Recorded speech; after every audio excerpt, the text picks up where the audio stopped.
स्वागत है आपका हमारे YouTube चैनल कहानियाँ बाय NK पर। नमस्कार मित्रों, मैं आपको हृदय से शुभकामनाएं देना चाहता हूं कि आप बहुत ही भाग्यशाली है क्योंकि आपने भगवान श्री कृष्ण की प्रेरणा से ही श्रीमद् भागवत गीता की इस वीडियो को देखने का मन बनाया। मुझे पूरा विश्वास है कि इस वीडियो को पूरा अंत तक देखने और शांत मन से इसकी बातों को सुनने और समझने के बाद आपके विचारों और जीवन में बहुत ही सकारात्मक बदलाव आने वाले हैं। मित्रों, अगर आप इस बहुमूल्य ज्ञान का लाभ अधिक से अधिक लेना चाहते हैं तो पूरा अंत तक सुने। हर रोज सुबह और रात को सोने से पहले जरूर सुने और दूसरों को भी सुनाएं, क्योंकि जिस तरह खुशियां बांटने से बढ़ती है, उसी प्रकार इस गीता ज्ञान को आप जितने ज्यादा लोगों के साथ शेयर करेंगे उतना ही आपको लाभ होगा।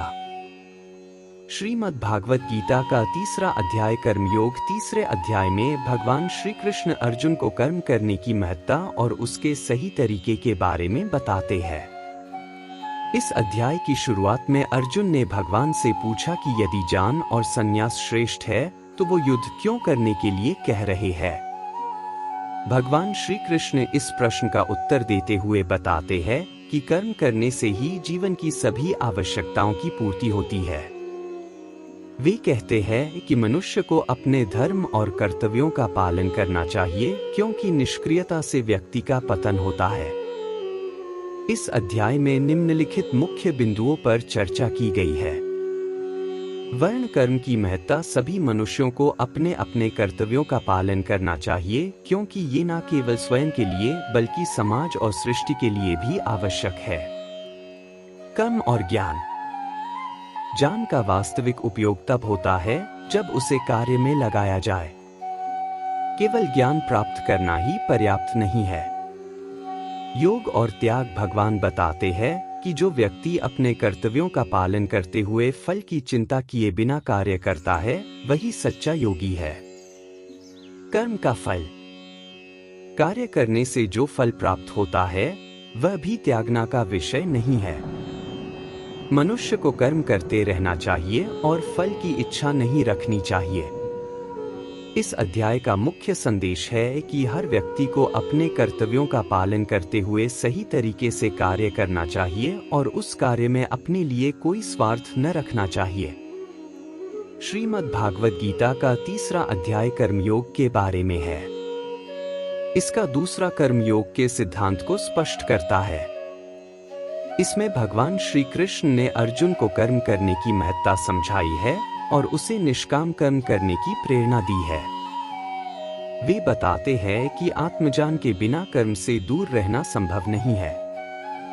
कर्म करते समय व्यक्ति को अपने मन और बुद्धि को एक रखना चाहिए और फल की अपेक्षा नहीं करनी चाहिए। यहाँ कुछ प्रमुख श्लोक दिए गए हैं। अर्थ। तुम्हारा केवल कर्म करने का अधिकार है, लेकिन कर्म के फलों पर तुम्हारा कोई अधिकार नहीं है। तुम कर्म के फल के लिए कभी भी संलग्न मत हो और नहीं कर्म छोड़ो। था श्लोक। चैतनान कर्म फ्लेतु भूर्माते संघो अस्वकर्मणि। व्यक्ति को अपने कर्म का फल न तो चाहिए और न ही उसे कर्म को छोड़ना चाहिए। श्लोक। नहीं देवृता शकन त्यक्तुम कर्मान्य शेष्टा यस्तु कर्मफला त्यागी सत्य गीते। अर्थ। शरीरधारी व्यक्ति कर्मों को संपूर्ण रूप से नहीं छोड़ सकता। कर्मफल का त्याग ही त्याग कहलाता है। इन श्लोक के माध्यम से भगवान श्री कृष्ण ने ये स्पष्ट किया कि कर्मयोग की सिद्धि के लिए कर्म करना आवश्यक है, लेकिन कर्म के परिणामों से मुक्त रहना चाहिए। श्रीमद् भागवत गीता का तीसरा अध्याय कर्मयोग का तीसरा खंड श्लोक 30 कर्मयोग के महत्व और उसके सिद्धांत को और विस्तार से स्पष्ट करता है। इस खंड में भगवान श्री कृष्ण ने कर्मों का सही प्रकार से पालन करने के फायदे और सिद्धांतों को बताया है। इस खंड में मुख्य रूप से ये बातें सामने आई है। वन श्लोक। रेरा यज्जी शिष्टामृता भुजो यान्ति ब्राह्म सनातन। नायन लोको अस्त्यशी कुरुते यज्जम। जो लोग का भक्षण करते हैं वे ब्राह्म के सनातन रूप को प्राप्त करते हैं। यज्ञ के बिना इस संसार में कोई सुखी नहीं हो सकता, इसलिए यज्ञ करना अत्यंत आवश्यक है। डॉक अन्नद भवति भवति सवन यत् कर्म शरीरा आत्मानंद समर्प यति शास्त्र आदि कार्य करो। तो जो व्यक्ति अपनी समर्पित भावना से शास्त्रों के अनुसार कर्म करता है उसे आत्मा का सुख प्राप्त होता है। यही कर्म योग है जिसमें आत्मसमर्पण और शास्त्रों के आदेशों का पालन आवश्यक है एवं प्रवर्तितन चक्रण नानुवर्तती ही है। अघायुरिंद्रिया राममोघन पार्थ। अर्थ जो व्यक्ति इस विश्व के रचनात्मक चक्र के अनुसार कर्म नहीं करता वह दोषी है और उसका जीवन व्यर्थ है। इस संसार के नियमानुसार कर्म करना आवश्यक है। इस खंड में भगवान श्री कृष्ण ने बताया कि कर्म के द्वारा ही हम ईश्वर के करीब पहुंच सकते हैं और ये तथा आत्मसमर्पण के माध्यम से ही संसार के दुखों से मुक्ति पाई जा सकती है। कर्मों का उद्दीपन, उद्देश्य और यथार्थ पालन ही जीवन के उच्चतम स्तर पर पहुंचने का मार्ग है। इस खंड में कर्म योग को साधने की दिशा में विस्तृत विचार दिए गए हैं। श्रीमद् भागवत गीता के 3 अध्याय का 4 खंड तक गर्मियों के सिद्धांत और आत्मज्ञान के महत्व को करता है। इस खंड में भगवान श्री कृष्ण ने कर्म और ज्ञान के बीच संबंध को समझाया है और ये बताया कि किस प्रकार व्यक्ति कर्मों को करने के बावजूद आत्मा में स्थित रह सकता है। प्रमुख श्लोक और उनका अर्थ। वन श्लोक। मैं जो शरीर के साथ हूं कर्मों को संपूर्ण रूप से नहीं छोड़ सकता, लेकिन जो व्यक्ति कर्मों के फल को छोड़ देता है वही सच्चा त्यागी कहलाता है।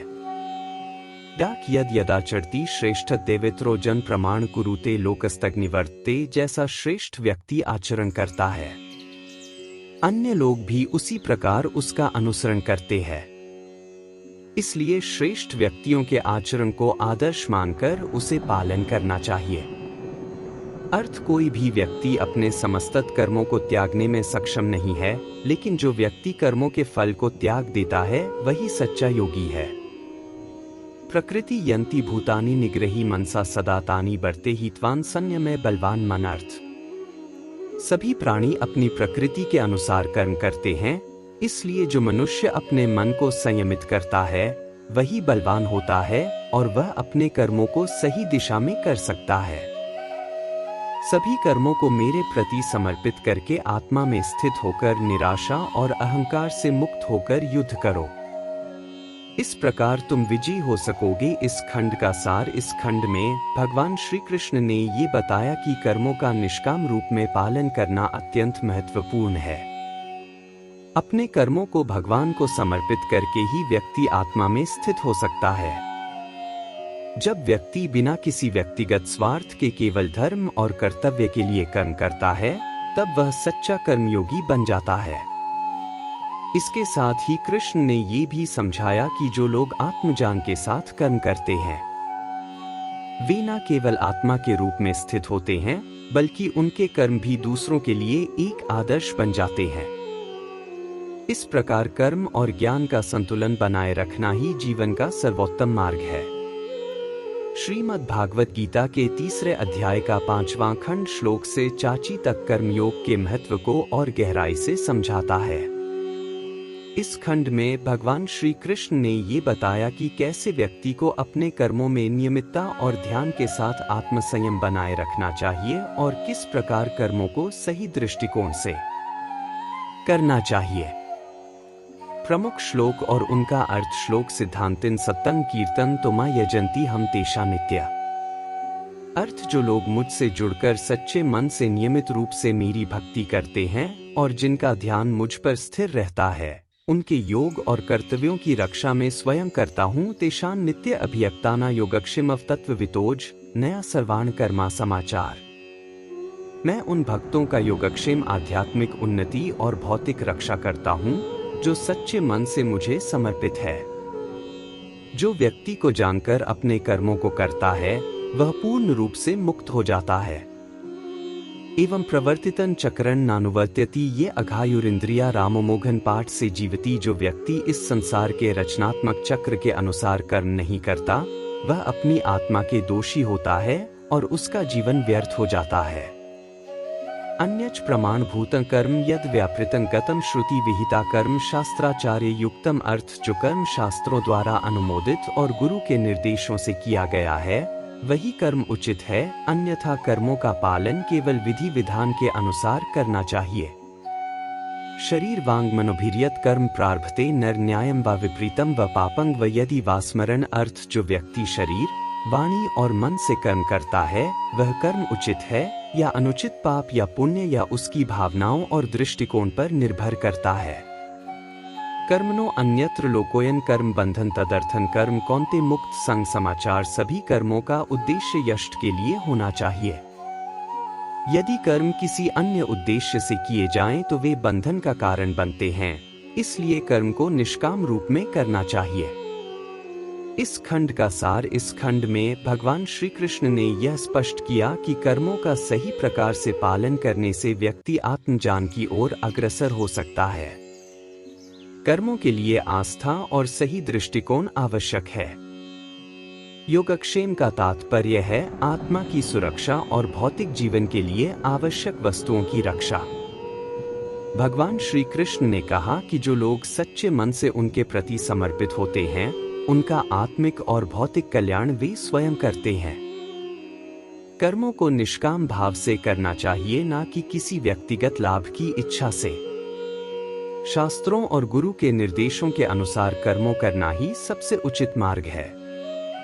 जो व्यक्ति इस संसार के रचनात्मक कर से बाहर जाकर कर्म करता है वह आत्मा का दोषी होता है और उसका जीवन व्यर्थ हो सकता है। इसलिए कर्म को सही उद्देश्य और भावना के साथ करना चाहिए। इस प्रकार भगवान श्री कृष्ण ने कर्मयोग की प्रक्रिया को सरलता से स्पष्ट किया, जिसमें न केवल कार्य की महत्ता है बल्कि कार्य करने की सही भावना और उद्देश्य भी अत्यंत महत्वपूर्ण है। श्रीमद् भागवत गीता का 3रा अध्याय कर्मयोग के रूप में जाना जाता है। इसके 6ठे खंड में भगवान श्री कृष्ण अर्जुन को कर्म के महत्व को समझ आते हैं। यहाँ कुछ मुख्य बिंदु दिए हैं। वन कर्म का महत्व श्री कृष्ण अर्जुन को बताते हैं कि केवल ज्ञान की प्राप्ति से मोक्ष नहीं मिलता बल्कि कर्म करना भी आवश्यक है। कर्म से ही व्यक्ति अपने धर्म का पालन कर सकता है। दी कर्म और फल का त्याग। श्री कृष्ण अर्जुन को यह सलाह देते हैं कि उन्हें अपने कर्मों का फल भगवान को समर्पित करना चाहिए। इससे वे कर्मों के बंधन से मुक्त हो जाएंगे। स्त्री संपूर्णता का अनुभव। जो व्यक्ति अपने कार्यों को निष्काम भाव से करता है वह संपूर्णता का अनुभव करता है। ऐसे व्यक्ति के लिए कर्म करना ही साधना है। उदाहरण। भगवान श्री कृष्ण अपने उदाहरण से समझाते हैं कि वे भी बिना स्वार्थ के कार्य करते हैं ताकि अन्य लोग प्रेरित हो सके। अन्यथा के कर्म। अर्जुन को समझाया जाता है कि जो लोग बिना जान के कर्म करते हैं वे केवल भौतिक लाभ के लिए काम करते हैं और इससे उन्हें वास्तविक शांति नहीं मिलती। श्रीमद् भागवत गीता के 3रे अध्याय का 7वां खंड निम्नलिखित है। इस खंड में भगवान श्री कृष्ण अर्जुन से कहते हैं। श्लोक 7। न्याय कर्म निष्प्रिय संयुक्त अर्थ। जो व्यक्ति मन और इंद्रियों को नियंत्रित करके निराकार रूप से कर्म करता है उसे ही युक्त संतुलित कहा जाता है। वह व्यक्ति निर्लोभी और निष्काम कर्म करता है। इस श्लोक में भगवान श्री कृष्ण ने कर्म के प्रति सही दृष्टिकोण और इसके निष्काम रूप का वर्णन किया है। श्री कृष्ण ने बताया कि जो व्यक्ति अपने मन और इंद्रियों को वश में रखकर बिना किसी व्यक्तिगत स्वार्थ के निष्प्रिय होकर कर्म करता है वह वास्तव में युक्त है। ये श्लोक हमें ये भी सिखाता है कि सही ढंग से कर्म करने के लिए हमें आत्म संयम की आवश्यकता होती है। महत्वपूर्ण संदेश। कर्म को निष्काम भाव से करना चाहिए जिसमें कोई स्वार्थ ना हो। अपने कर्मों को भगवान के समर्पण में करना चाहिए। आत्मसंयम और आत्मनियंत्रण से ही सच्ची योग्यता प्राप्त होती है। इस प्रकार ये खंड कर्म योग्य अभ्यास के महत्व को दर्शाता है। श्रीमद् भागवत गीता के 3रे अध्याय का 8वां खंड। इस खंड में भगवान श्री कृष्ण अर्जुन से कहते हैं। श्लोक जो व्यक्ति शरीर के साथ है वह सभी कर्मों को पूरी तरह से छोड़ने में सक्षम नहीं है, लेकिन जो व्यक्ति कर्मों के फलों को त्याग देता है वही सच्चे अर्थ में त्यागी कहलाता है। संदेश इस श्लोक में भगवान श्री कृष्ण ने ये स्पष्ट किया है कि मनुष्य के लिए अपने सभी कर्मों को छोड़ना संभव नहीं है, क्योंकि शरीर के रहते हुए हमें कर्म करना ही पड़ता है, लेकिन जो व्यक्ति अपने कर्मों का फल भगवान को समर्पित कर देता है वही सच्चा त्यागी कहलाता है। महत्वपूर्ण बिंदु कर्म करना आवश्यक है क्योंकि ये जीवन का हिस्सा है। कर्म के फल का त्याग करने से ही मनुष्य आत्मसंयम और शांति प्राप्त कर सकता है। निष्काम कर्म और फल का त्याग ही योगी का आदर्श है। इस प्रकार इस श्लोक में भगवान श्री कृष्ण ने निष्काम कर्म के महत्व को और कर्मफल के त्याग को सिखाया है। श्रीमद् भागवत गीता का 3रा अध्याय 9वां खंड। इस खंड में भगवान श्री कृष्ण अर्जुन से कहते हैं, सहजन कर्म कौन्ते, सभी कर्मों को दोष के साथ भी त्यागना नहीं चाहिए, क्योंकि जैसे धुएं के साथ अग्नि छिपी होती है वैसे ही सभी कार्यों में दोष होते हुए भी उन्हें छोड़ना ठीक नहीं है। भगवान श्री कृष्ण ने इस श्लोक में बताया कि कर्मों में दोष होना स्वाभाविक है, जैसे अग्नि में धुआं होता है, लेकिन इसका मतलब ये नहीं कि कर्मों को छोड़ देना चाहिए। कर्मों को करना ही चाहिए, लेकिन उन्हें सही भावना और उद्देश्य से करना चाहिए। महत्वपूर्ण बिंदु, सभी कर्मों में कुछ ना कुछ दोष हो सकते हैं, लेकिन इसका मतलब ये नहीं कि उन्हें छोड़ दिया जाए। कर्म करना ही जीवन का उद्देश्य है और कर्मों में दोष होने के बावजूद हमें उन्हें निष्काम और सही भावना से करना चाहिए।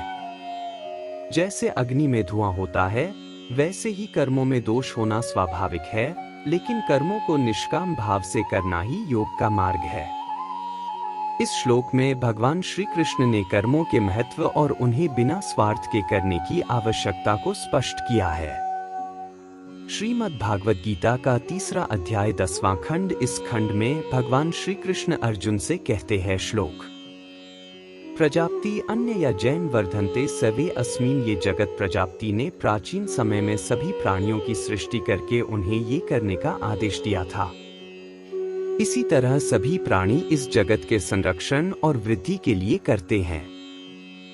जब यजीन होते हैं तब समग्र सृष्टि का कल्याण होता है। संदेश, भगवान श्री कृष्ण ने इस श्लोक में ये बताया कि यज अर्थात कर्म सृष्टि की उत्पत्ति और समग्र जीवन के कल्याण के लिए है। प्रजापति सृष्टि के रचनाकार ने प्राचीन काल में प्राणियों को कर्म करने का आदेश दिया था, जिससे सृष्टि का संतुलन और वृद्धि संभव हो सके। महत्वपूर्ण बिंदु, यजन का अर्थ केवल अग्नि में आहुति देना नहीं है, बल्कि यह किसी भी प्रकार के कर्म या दायित्व को निभाना हो सकता है। सभी प्राणी अपनी जिम्मेदारियों को निभाते हुए यज्ञ के माध्यम से सृष्टि के उत्थान में योगदान करते हैं।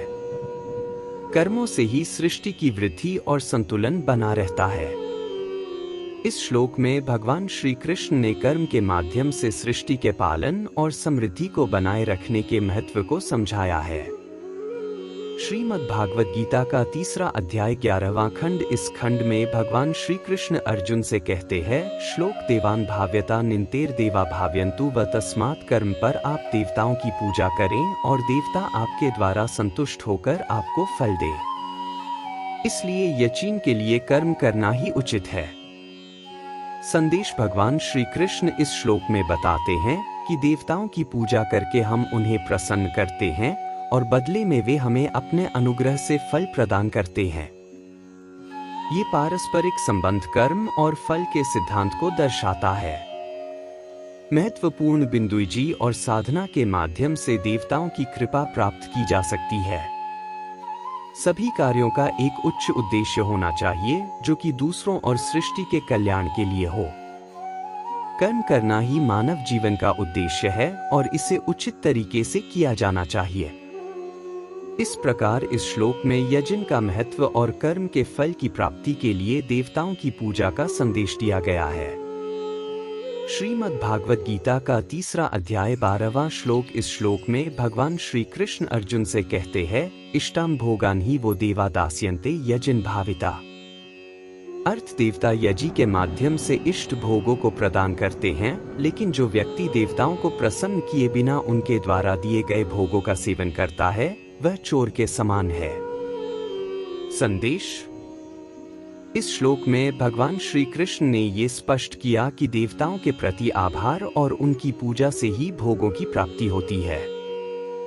जो व्यक्ति देवताओं की पूजा किए बिना उनके द्वारा दिए गए भोगों का सेवन करता है वो अपने कर्मों से अधर्म करता है और चोर के समान होता है।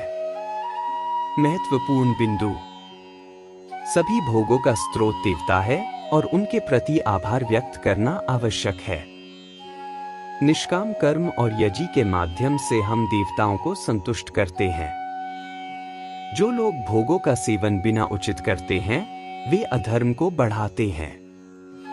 इस श्लोक के माध्यम से भगवान श्री कृष्ण ने यह समझाया कि जो व्यक्ति अपने कर्मों और भोगों के प्रति देवताओं का सम्मान नहीं करता वह अपने कर्तव्यों से विमुख होता है।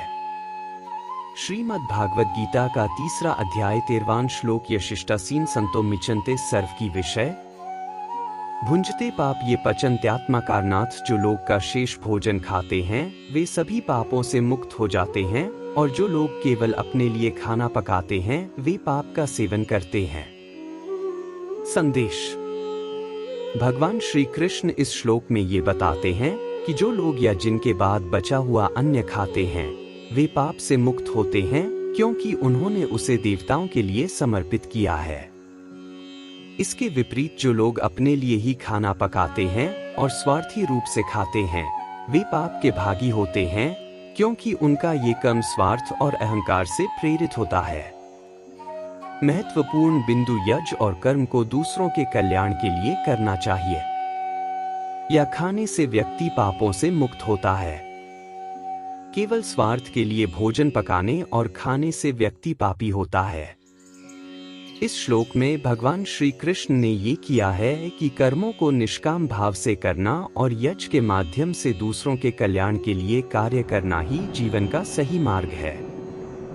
श्रीमद् भागवत गीता का 3 अध्याय 14वां श्लोक अनाद भवति भूतानि पर्जन्यादन संभव यज्ञाद भवति पर्जन यजीन कर्म समुद्भव। अर्थ सभी जीवों का निर्माण अन्न से होता है, अन्न का उत्पादन वर्षा से होता है और वर्षा यजीन से उत्पन्न होती है। यजीन का जन्म कर्मों से होता है।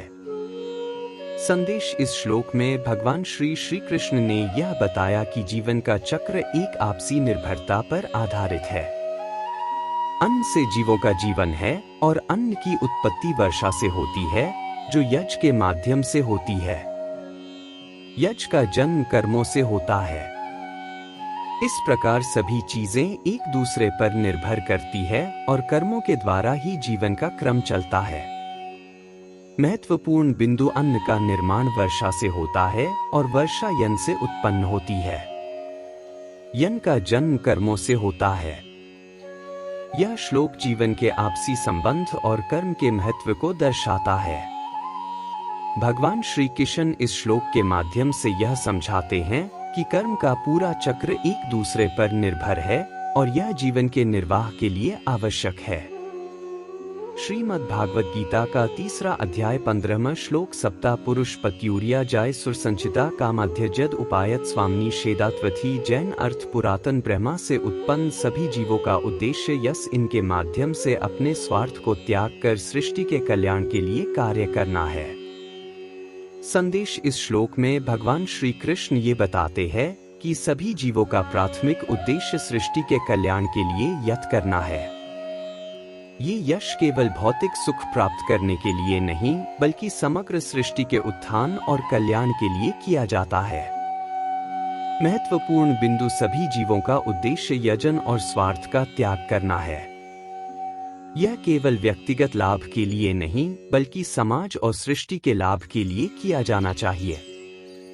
भगवान श्री कृष्ण इस श्लोक के माध्यम से ये समझाते हैं कि हम सभी को अपनी इच्छाएं और स्वार्थों को त्याग कर सामूहिक भलाई के लिए कार्य करना चाहिए।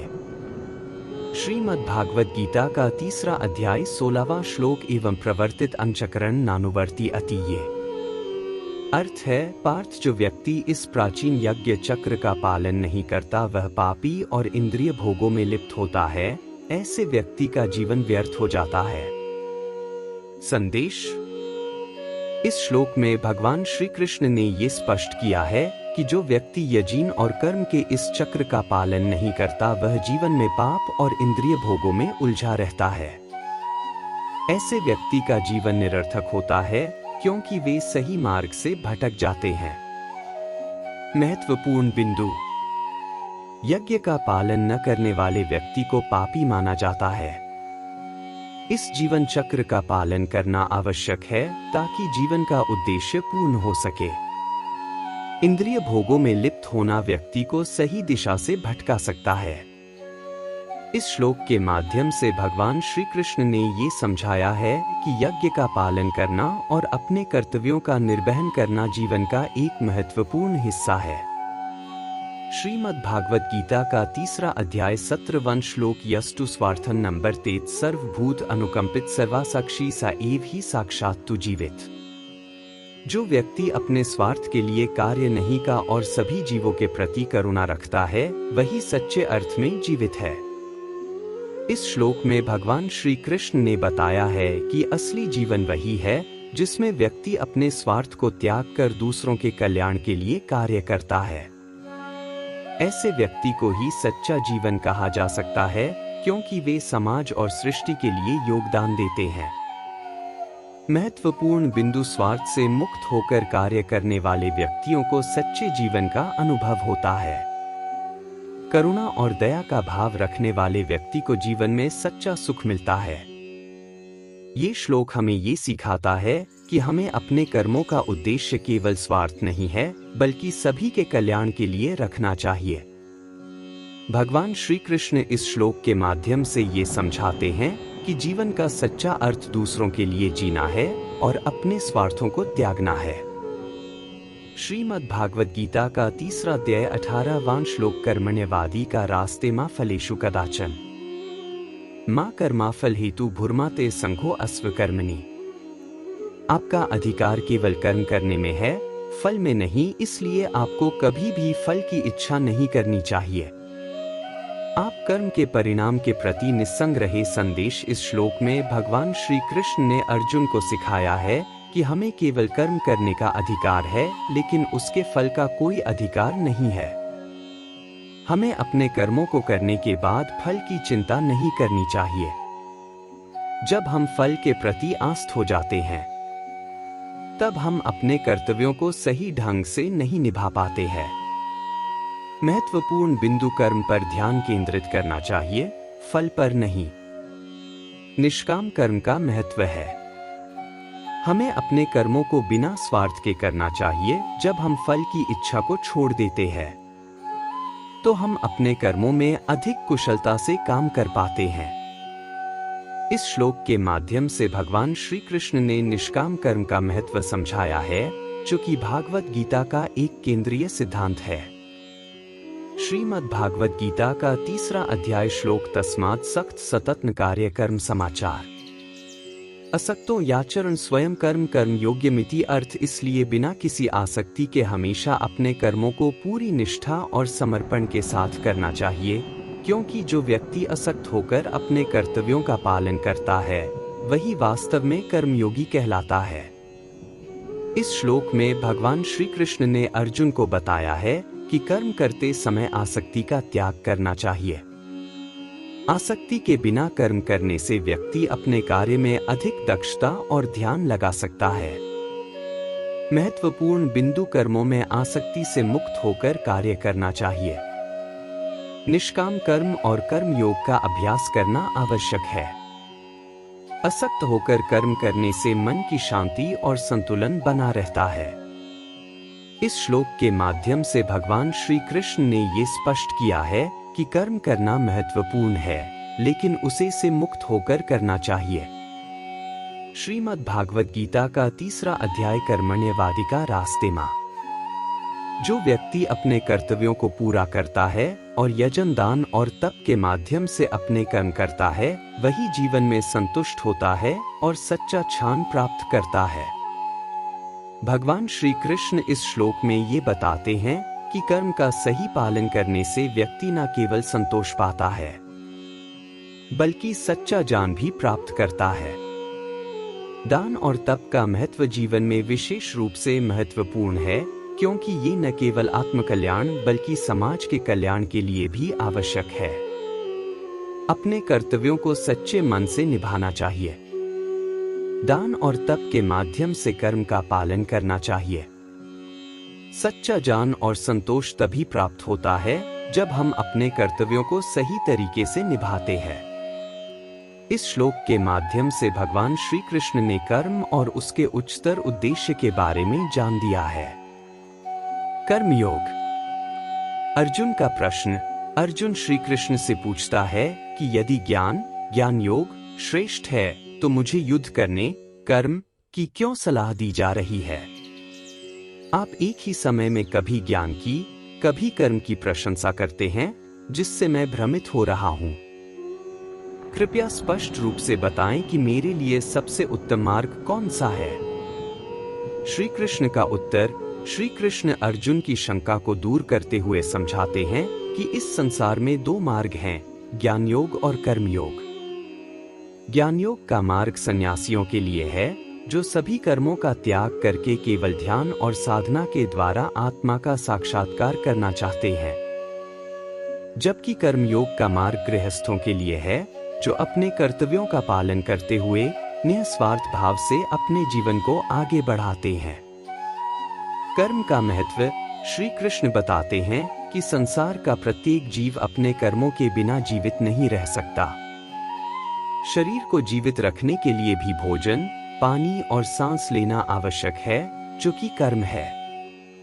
अतः बिना कर्म के जीना असंभव है। निष्काम कर्म। श्री कृष्ण कहते हैं कि व्यक्ति को अपने कर्तव्यों का पालन बिना किसी फल की इच्छा के करना चाहिए। जब हम निष्काम भाव से, बिना किसी स्वार्थ या फल की अपेक्षा के कर्म करते हैं, तो हम बंधन से मुक्त हो जाते हैं। कर्म करना ही धर्म है, लेकिन कर्म में लिप्त होना मोह है। कर्म योग का सिद्धांत। श्री कृष्ण कहते हैं कि यह संसार एक विशाल यज्ञ है, जिसमें सभी प्राणी अपने अपने हिस्से का योगदान देते हैं। जैसे सूर्य, वायु, जल, पृथ्वी सभी अपनी भूमिका निभा रहे हैं, वैसे ही मनुष्य को भी अपने कर्तव्यों का पालन करना चाहिए। यज्ञ का अर्थ है निस्वार्थ भाव से समाज और संसार की भलाई के लिए कार्य करना।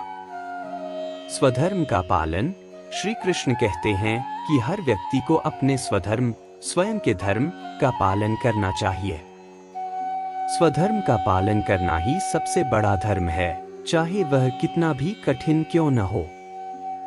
दूसरों का धर्म, चाहे वह कितना ही सरल क्यों न हो, हमारे लिए पालन करना अनिष्टकारी हो सकता है। कर्म में तल्लीनता। श्री कृष्ण अर्जुन को समझाते हैं कि जैसे एक ज्ञानी व्यक्ति अपने कर्म में पूरी तरह से तल्लीन होकर उसे बिना किसी फल की इच्छा के करता है, वैसे ही अर्जुन को भी अपने कर्तव्यों का पालन करना चाहिए। ज्ञानी पुरुष का कर्म दूसरों के लिए उदाहरण बनता है। इंद्रियों का संयम। श्री कृष्ण बताते हैं कि मनुष्य की इंद्रियां उसे अपने मार्ग से भटका सकती हैं। इसलिए व्यक्ति को अपनी इंद्रियों और मन पर नियंत्रण रखना चाहिए। जब तक व्यक्ति अपनी इंद्रियों को नियंत्रित नहीं कर सकता, तब तक उसे कर्म के द्वारा ही आत्मा का साक्षात्कार करना चाहिए। कर्म और स्वार्थ। श्री कृष्ण कहते हैं कि हर मनुष्य को कर्म करना चाहिए, लेकिन स्वार्थ के बिना। जब व्यक्ति स्वार्थ से प्रेरित होकर कार्य करता है, तो वह कर्म बंधन में फंस जाता है। समाज के 4 वर्ग। श्री कृष्ण समाज के 4 वर्ग, ब्राह्मण, क्षत्रिय, वैश्य और शूद्र का भी उल्लेख करते हैं। वे कहते हैं कि हर व्यक्ति को अपनी योग्यता और स्वभाव के अनुसार कर्म करना चाहिए। कोई भी कर्म छोटा या बड़ा नहीं होता, जब तक वह निस्वार्थ और ईमानदारी से किया जाए। काम, क्रोध और मोह। श्री कृष्ण बताते हैं कि कामना, वासना, क्रोध और मोह मनुष्य के सबसे बड़े शत्रु हैं। ये तीनों व्यक्ति को पथभ्रष्ट कर देते हैं और उसकी बुद्धि को भ्रमित कर देते हैं। अर्जुन को इन तीनों से मुक्त होकर अपने कर्मों में ध्यान केंद्रित करना चाहिए। यज्ञ में कर्म का महत्व। श्री कृष्ण कहते हैं कि सभी कार्य यज्ञ के रूप में होने चाहिए। जब व्यक्ति अपने कार्य को परमात्मा को अर्पित कर देता है तो वह बंधन से मुक्त हो जाता है। इस प्रकार यज्ञ भावना से किए गए कर्म व्यक्ति को बंधन मुक्त करते हैं और मोक्ष की प्राप्ति कराते हैं। ज्ञानी और अज्ञानी का आचरण। श्री कृष्ण अर्जुन को बताते हैं कि ज्ञानी और अज्ञानी व्यक्ति के आचरण में बहुत फर्क होता है। ज्ञानी व्यक्ति को ऐसा आचरण करना चाहिए जिससे दूसरों को प्रेरणा मिले। उसे अपने कर्मों के माध्यम से समाज को दिशा दिखानी चाहिए। समाज का संतुलन। श्री कृष्ण कहते हैं कि यदि ज्ञानी व्यक्ति भी अपने कर्तव्यों का पालन नहीं करेगा तो समाज में असंतुलन और अव्यवस्था फैल जाएगी। इसलिए ज्ञानी को अपने कर्मों में तल्लीन रहकर समाज का संतुलन बनाए रखना चाहिए। कर्म का बंधन। श्री कृष्ण बताते हैं कि जब व्यक्ति कर्म के फल की इच्छा करता है तो वह बंधन में बंध जाता है, लेकिन जब वह कर्म को परमात्मा को समर्पित कर देता है तो वह कर्म के बंधन से मुक्त हो जाता है। अर्जुन को निर्देश। श्री कृष्ण अंत में अर्जुन को निर्देश देते हैं कि वह अपने सभी संदेहों को त्याग दे और अपने स्वधर्म क्षत्रिय धर्म का पालन करते हुए युद्ध के लिए तैयार हो जाए। निष्काम भाव से कर्म। श्री कृष्ण अर्जुन को निष्काम कर्म, बिना किसी फल की इच्छा के किया गया कर्म का मार्ग बताते हैं। वे कहते हैं कि अर्जुन को केवल अपने कर्तव्यों का पालन करना चाहिए और उसका परिणाम भगवान पर छोड़ देना चाहिए। अर्जुन का संकल्प। श्री कृष्ण के उपदेश सुनकर अर्जुन के सभी संदेह दूर हो जाते हैं और वह युद्ध करने के लिए तैयार हो जाता है। उसे अब यह समझ में आ गया है कि उसका कर्तव्य क्या है और उसे किस प्रकार अपने कर्म को निभाना है। इस प्रकार श्री कृष्ण ने अर्जुन को कर्मयोग का महत्व समझाया और उसे यह सिखाया कि अपने कर्तव्यों का पालन कैसे किया जाना चाहिए। तो दोस्तों, कर्म करते रहें और फल की चिंता भगवान पर छोड़ दें। यही भगवद गीता का सच्चा सार है। धन्यवाद और अगले वीडियो में फिर मिलते हैं।